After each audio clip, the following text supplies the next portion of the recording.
அவை ஊடக சகோதரர்கள் உங்கள் அனைவருக்கும் என்னுடைய அன்பு கலந்த வணக்கத்தை தெரிவித்துக்கொண்டு, இன்றைக்கு பல்லடம் பகுதியில் நம்மளுடைய செய்தி நிருபர் மிக கடுமையாக தாக்கப்பட்டிருக்கிற இந்த சம்பவம் வன்மையாக கண்டிக்கத்தக்கது. இந்த சம்பவத்தில் ஈடுபட்டிருக்கிறவர்கள் மேல் அரசாங்கம் துரிதமாக நடவடிக்கை எடுக்க வேண்டும். அந்த நேசப்பிரபு என்ற செய்தியாளர் காவல்துறை அதிகாரிகளிடத்தில் உதவி கேட்டும் கூட அவருக்கு உதவி மறுக்கப்பட்டிருக்கிறது. அவரை உரிய நேரத்தில் காவல்துறை உதவி செய்திருந்தால் அவரை காப்பாற்றியிருக்க முடியும். காவல்துறை என்ற மெத்தன போக்கு, அந்த காவல்துறை அதிகாரி மேலே சட்டப்படியான நடவடிக்கை எடுக்க வேண்டும். இது தமிழகத்தில் ஊடகத்துறை ஜனநாயகத்தினுடைய 4வது தூண் என்று சொல்லக்கூடிய ஊடகத்துறை நம்ம குடியரசு தினம் கொண்டாடுகின்ற இந்த நேரத்தில்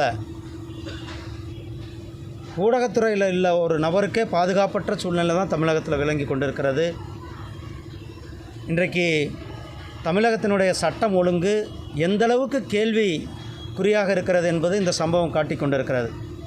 இதே பல்லடம் பகுதியில் 3 மாதத்திற்கு முன்னால் ஒரு குடும்பம், அந்த குடும்பத்தில் 4 பேரை இதே மாதிரி தான் கண்ட துண்டமாக வெட்டினார்கள்.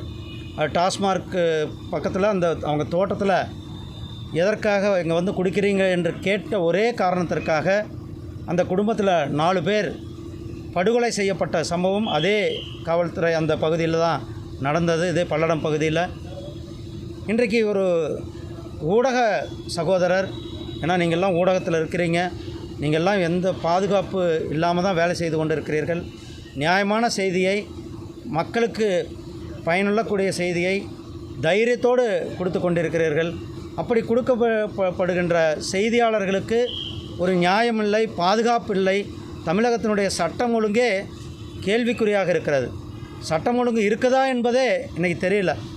ஏன்னா காவல்துறை இன்றைக்கு அயோத்தியில் ராமர் கோயிலினுடைய நிகழ்ச்சி எங்கேயாவது ஒளிபரப்புகிறார்களா அல்லது பிஜேபி கொடியேற்றுறார்களா, இதை பார்க்குற வேலையாக தான் காவல்துறை இருக்கிறார்களே ஒழிய இந்த சமூக விரோதிகள், இது மாதிரி கூலிப்படையினர்கள் அல்லது இதுபோல் கடுமையான தாக்குதல் நடத்துபவர்களை கண்காணிக்கிறது, இந்த மாதிரி வேலைகள்லாம் விட்டுவிட்டு அவர்கள் தேவையில்லா வேலைகள் தான் செய்து கொண்டிருக்கிறார்கள். காவல்துறை துரிதமாக செயல்பட வேண்டும். காவல்துறை சட்டம் ஒழுங்கை காப்பாற்றுவதற்கு நடவடிக்கை எடுக்க வேண்டும். இன்றைக்கு செய்தியாளர் அவர் எந்தளவுக்கு இன்ஜூர் ஆகியிருக்கிறார் என்பது நம்ம பார்க்க முடிகிறது. அவர் கூடிய சீக்கிரம் நல்ல நிலைமைக்கு வர வேண்டும் என்று இறைவனை வேண்டிக் கொள்ளும். சீக்கிரமாக சிகிச்சை நல்லபடியாக பெற்று எல்லாம் வல்ல இறைவனுடைய சித்தத்தினால் அவர் அந்த சிகிச்சையின் பலனாக அவர் நல்ல முறையில் வெளில வர வேண்டும் என்று இறைவனை பிரார்த்திக்கின்ற அதே நேரத்தில் தமிழக காவல்துறை மிக கடுமையாக இந்த குற்றவாளிகள் மேலே நடவடிக்கை எடுக்க வேண்டும் என கேட்டுக்கொள்கிறேன்.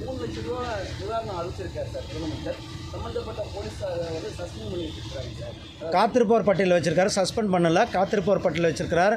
இவர் நேற்று 7 மணிக்கிலிருந்து அவர் உதவி கேட்டுட்ருக்கிறார். அவர் உதவி பண்ணியிருக்கலாம், ஆனால் ஒரு பெட்ரோல் பங்கில் போய் அந்த இடத்துல அவர் கதவை சாத்தின பிறகு கூட அவரை இழுத்து வெட்டுறாங்கன்னா அவர் எவ்வளோ நேரம் போராடி இருக்கிறார். அவர் வீட்டுக்குள்ளே போனால் வீட்டில் இருக்கிறவங்களை வெட்டக்கூடிய சூழ்நிலை இருந்தது. அது எல்லாமே தொடர்ந்து அவங்க காவல்துறைகிட்ட உதவி கேட்டு அந்த உதவி கிடைச்சிருந்தா அவர் வீட்டில் இருந்திருந்தால் இன்னும் நினச்சி பாருங்கள், அந்த வீட்டில் இருக்கிறவங்க அத்தனை பேருமே கொல்லப்பட்டிருப்பார்கள். அவர் சமயோதமாக செயல்பட்டதுனால வீட்டிலேருந்து வெளியில் வந்திருக்கிறார். சரி, எதுவானால் நம்ம ஃபேஸ் பண்ணுவோம், குடும்பத்திற்கு எதுவும் ஆயிடக்கூடாதுன்ட்டு அவர் வெளில வந்திருக்கிறார். அப்படி வெளில தொடர்ந்து காவல் நிலைய அதிகாரியோட அவர் தொடர்பில் இருக்கிறார். அவருக்கு சட்டப்படியான உதவி எனக்கு வந்த தகவல், அந்த சம்பவ இடத்திற்கும் காவல் நிலையத்திற்கும் வெறும் 500 மீட்டர் தான் அந்த தூரம் என்றதையும் சொல்லியிருக்கிறார்கள். அப்படி இருக்கும்பொழுது அப்புறம் இது எந்த அளவுக்கு ஒரு மெத்தன போக்கு இருந்திருக்கிறது.